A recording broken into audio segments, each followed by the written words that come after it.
Hi there, I'm Christine Dunbar from speechmodification.com, and this is my Smart American Accent Training.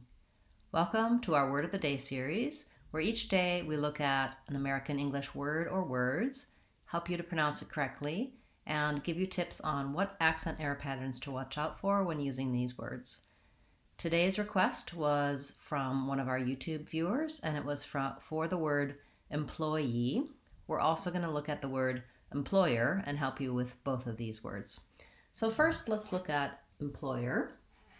The word employer has 3 syllables, and it has second syllable stress. I can see that with a little line in the dictionary right before the ploy syllable. So it has a short, long, short, employer, employer. The letter E says the I sound in this word rather than the E sound or the eh sound. As long as I'm short and light, if I say im or it doesn't matter too much because I just want to be short in duration on that vowel and nice and relaxed.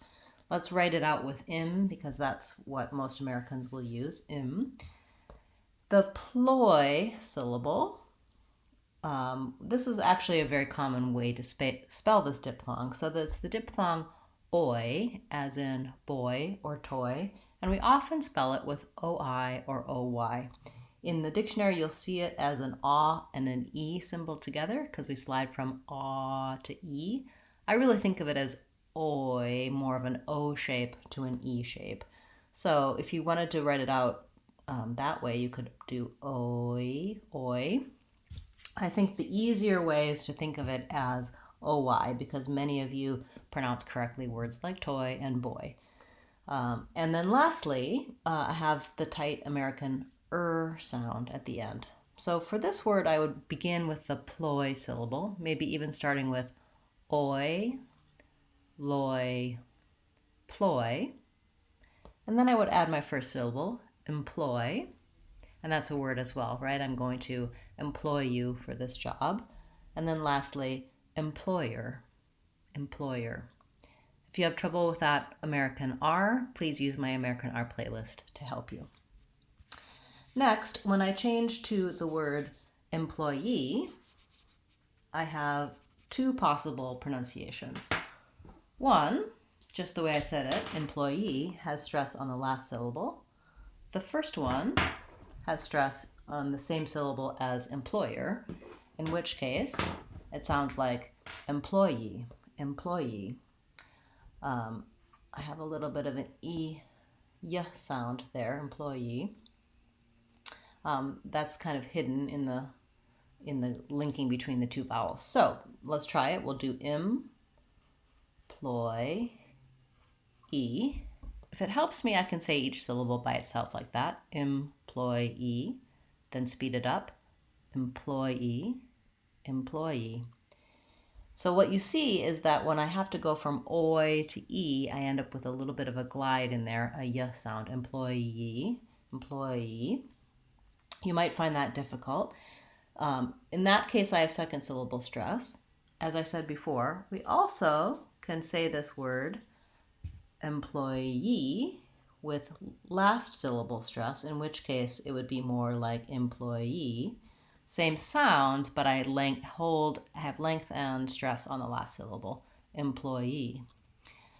The reason I might use employee versus employee is if I'm talking about the employer and the employee, I want to make sure that I'm making a clear distinction between those 2 words. And it's harder to hear the difference between employer, employee, when I have second syllable stress.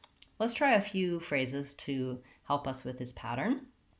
One, for example, a different rule applies to the employer than to the employee.